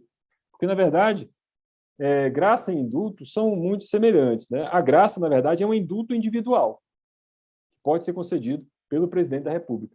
Graça e indulto são causas extintivas da punibilidade que podem ser concedidas pelo presidente da República. Apenas o presidente pode conceder. Tá? E então a graça é um indulto individual. Então a graça e indulto, a doutrina entende que estão compreendidas no dispositivo e não podem ser concedidas a agentes condenados pela prática de crimes hediondos. Já a anistia, né, ela, via de regra, é concedida para crimes políticos, para agentes condenados por crimes políticos, e pode ser concedida, a competência para conceder a anistia é da União, tá? Não é do presidente da República, é da União. A União pode conceder a anistia. E é isso que temos a falar sobre este tópico. É um texto de lei, né? Se vocês forem ler a Lei 8.072, lá vai prever que os crimes hediondos equiparados não podem ser beneficiados, os condenados pelos crimes hediondos equiparados não podem ser beneficiados com anistia e graça. Além da graça, tem o indulto. Isso é importante frisar. Tá? Outro tema bastante interessante e importante também, e que muita gente não sabe, né? Às vezes muitos profissionais que atuam no dia a dia não sabem a diferença deste tópico aqui, é a possibilidade de concessão de liberdade provisória sem fiança ao acusado, né, que esteja respondendo por um crime hediondo. Né? O que fala o texto da lei? que o texto da lei prevê que os crimes hediondos e equiparados são inafiançáveis. Tá? Quando vocês forem ler a Lei 8.072, vão ver que os crimes hediondos não podem ser concedidos aos crimes hediondos fiança. Os acusados que respondem por crimes hediondos não podem ser beneficiados com a fiança. Ou seja, em tese, eles teriam que responder ao processo presos. Né? Ocorre que, embora não possa ser concedida fiança, pode ser concedida liberdade provisória sem fiança ao acusado, desde que não esteja previsto os requisitos da prisão preventiva. É o que está disposto no artigo 321 do Código de Processo Penal. Então, os acusados, denunciados, investigados, que estão ainda respondendo ao inquérito ou ação penal por um crime hediondo, eles não podem receber, né, a possibilidade da fiança. O delegado não pode arbitrar fiança, o juiz não pode arbitrar fiança. Mas o juiz pode conceder a liberdade provisória sem fiança, desde que não haja a possibilidade de decretação de prisão preventiva, desde que não estejam presentes os requisitos do artigo 312 do CPP. Tá? Outro ponto importante, e que ainda é cobrado em provas de concurso, né? Via de regra, concurso de área meio, né? Então, concursos, às vezes, de analista, técnico, cobram esse ponto, é a questão, então, do regime inicial de cumprimento de pena. Quando vocês forem ler a Lei 8.072, na lei está previsto o quê? Que o regime inicial de cumprimento de pena de condenados por crimes hediondos obrigatoriamente será iniciado no regime fechado. Isso é o que está previsto na lei. Mas esse dispositivo da lei foi declarado inconstitucional pelo STF. O julgamento está aqui, o julgado, né, está indicado, foi o pleno do STF, no HC 111 e 840, decidiu essa questão e entendeu o quê? Que tem que se observar o princípio da individualização da pena. Então, o regime inicial de cumprimento de pena nos crimes hediondos vai ter que observar, como em todos os outros crimes do Código Penal, o normativo disposto no artigo 33, parágrafo 2º do Código Penal. Então, o regime inicial de cumprimento de pena dos crimes hediondos também observa o artigo 33, parágrafo 2º do Código Penal. Tá? Esse é um ponto importante e que, às vezes, é cobrado em concursos de área meio, principalmente. Aí, adentrando agora num tópico muito importante. Tá? Aqui eu fiz também um quadradinho aqui para ficar mais fácil a visualização. Né? O pacote anticrime alterou substancialmente o artigo 112 da LEP, Lei 7.210, né? Estamos tratando aqui de lei de execução penal, né? Já é execução penal, o acusado já foi condenado, ele está em execução penal. E aí vamos ver, então, os patamares que são exigidos para progressão nos crimes hediondos e equiparados. Né? Temos aqui, o que está disposto na lei, isso é texto de lei que está aqui. Eu coloquei aqui de forma mais fácil para visualizar, né? De uma forma mais rápida. Então, para o acusado que é primário e foi condenado por um crime hediondo, ele vai ter que cumprir 40% da pena para ter direito a progredir de regime. Tá? Se o acusado que foi condenado, né, ele for primário, mas tiver praticado o crime com resultado morte, ele vai ter que cumprir 50% da pena para poder progredir de regime. Então, por exemplo, um latrocínio. O agente é primário e praticou um latrocínio, né? Um roubo, né, que é qualificado pelo resultado morte. Ele vai ter que cumprir 50% da pena para poder progredir, por exemplo, o regime semiaberto. Tá? Via de regra, ele vai iniciar no regime fechado, porque a pena do latrocínio vai de 20 a 30 anos. Ele vai iniciar no regime fechado, vai ter que cumprir, se pegou a pena base de 20 anos, vai ter que cumprir 10 anos no fechado. Tá? E não é viabilizado o livramento condicional. Então, ele não vai ter direito ao livramento condicional. Vai cumprir 10 anos no fechado. Seguindo aí, condenado por exercer o comando de organização criminosa, né, ou condenado pela prática do crime de constituição de milícia privada. Nesse caso, a progressão de regime também é de 50%. Tá? Em relação ao reincidente na prática de crime hediondo ou equiparado, então, o cidadão praticou um crime de roubo circunstanciado pela restrição da liberdade da vítima, né? O sequestro relâmpago.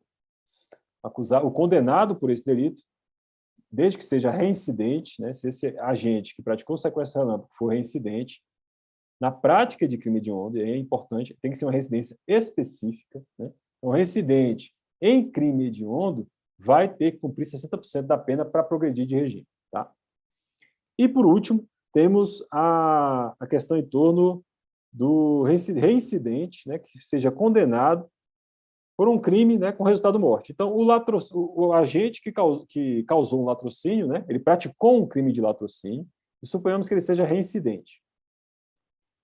Se ele for reincidente e praticou um crime de latrocínio, ele vai ter que cumprir 70% da pena para poder progredir de regime. Então, se ele, por exemplo, pegou a pena base de 20 anos, ele vai cumprir 14 anos no regime fechado. E é vedado o livramento condicional. Então, vocês observam que houve realmente uma grande alteração na questão em torno da progressão de regime, né? O legislador ele foi bem rigoroso em relação à progressão de regime nos crimes hediondos, bem mais rigoroso do que nos crimes comuns, né? Naqueles crimes que não sejam enquadrados como crimes hediondos. Então, o legislador entendeu que era necessário ser mais rigoroso no trato dos crimes hediondos com relação à progressão de regime. E também em relação ao livramento condicional. Temos aqui o artigo 83, né, do Código Penal, que trata do livramento condicional. E aqui nós temos aqui os patamares, né, os graus necessários para que o agente possa ter, eventualmente, direito ao livramento condicional. Já vimos que, em alguns casos, o condenado por crime hediondo não tem direito a livramento condicional, né? Mas, nos casos em que ele tiver direito, também houve uma majoração da fração, né? A fração foi majorar. Então, crimes hediondos e equiparados. Se o apenado não for reincidente específico em crime dessa natureza, então, veja a exigência do dispositivo. Ele não pode ser reincidente específico em crime hediondo. Se for reincidente específico, ele não tem direito a livramento condicional. Então, se o agente não for reincidente em crime hediondo, vai ter que observar vai ter que cumprir 2/3 da pena para poder, então, ter direito ao livramento condicional. Tá? Já nos crimes hediondos, vocês veem que a exigência é mais branda, né? Ela pode ser de metade ou de 1/3 do cumprimento da pena, bem mais branda do que nos crimes hediondos, que é de 2/3, desde que o acusado, o condenado, não seja reincidente em crime hediondo. Tá? Então, minhas amigas e meus amigos, estou encerrando aqui o nosso tópico, né, de hoje, questão em torno dos crimes hediondos. Falamos sobre todos os delitos previstos no artigo 1º, destacamos aí as particularidades, as peculiaridades, né, de cada tipo, cada espécie de delito prevista no artigo 1º da Lei 8.072. E agora eu fico disponível, né, para eventuais dúvidas que vocês tenham, e também deixo aqui meu Instagram, está aqui no slide, o Casimiro Rodrigo, né? No Instagram eu divulgo muitas decisões do STJ, né, e do STF. Atualmente, como eu falei, eu estou assessorando no STJ, então eu tenho um contato diário ali com a jurisprudência, então divulgo. Também sou professor de curso jurídico, né, para concurso da Defensoria Pública, dou aulas tanto de penal, processo penal, quanto de direitos humanos para curso jurídico da Defensoria. Estou à disposição no Instagram, quiserem mandar direct, eu respondo na medida do possível. Estou completamente à disposição. Torço para que vocês continuem firmes nos estudos, né? É muito importante ter disciplina, resiliência, principalmente, né, no estudo para concurso. A gente nem sempre passa de primeira, muitas vezes demora mais de 1 ano, 2 anos, mas todo mundo que persiste no seu sonho, nesses estudos, passa. Todos os meus conhecidos que persistiram, passaram. Tem gente que passou em menos de 1 ano, tem gente que passou em 8 anos. Eu tenho um conhecido que ele estudou por 8 anos, né? Ele tentava advogar um pouco e estudar, e conseguiu passar para advogado na União depois de 8 anos prestando concurso. E não desistiu. Então, assim, quem não desiste, passa. Tem que ter persistência, disciplina, né, e resiliência. Então, todos que vocês continuem firmes, né? Agradeço mais uma vez a oportunidade assim, faço um elogio aqui, porque esse curso realmente ele é muito importante, né? Um curso popular para a Defensoria Pública, um curso sem custos, né, para os alunos, alunas, e é muito importante a gente fomentar e apoiar na medida do possível esse tipo de iniciativa. Parabéns aí a quem está à frente do curso, né? E agradeço a todos e estou à disposição para se tiverem algumas perguntas aí. Professor, boa noite. Novamente, né? Nós do curso agradecemos pela sua disponibilidade de transmitir esse conteúdo que ele é tão relevante para a nossa carreira. Então, a aula, pelo menos ao meu ver, eu acredito que os colegas também comungam muito disso, ela foi excelente. Obrigado. Você teve uma oratória, uma tranquilidade de transpor essas informações para a gente, que é tão relevante na nossa carreira, né? Essa parte de crimes hediondos, eles realmente acabam interferindo diretamente no público-alvo da Defensoria. Então, muito obrigada novamente pelo senhor vir aqui e ceder o seu tempo, que a gente sabe que é um dos elementos mais importantes que a gente tem hoje em dia. Então, muito obrigada. Fique à vontade se o senhor quiser fazer mais alguma colocação, porque eu vou encerrar o YouTube em breve, tá bom? Tá. Eu agradeço em nome do curso POP. E aqui no YouTube não tem perguntas, tá bom? Tá, ok. Eu só agradeço mesmo. Só tem agradecimentos. Parabenizo, né, a todos aí todos que estão à frente desse curso, né, já tem anos que esse curso está ativo, né, e tomara que cresça cada vez mais, porque é muito importante ter esse tipo de iniciativa. Parabéns, muito obrigado a todas e todos que estão conosco aí na noite de hoje, e estou à disposição no Instagram, é só mandar direct que eu respondo e estou à disposição, tá? Muito obrigado a todos aí.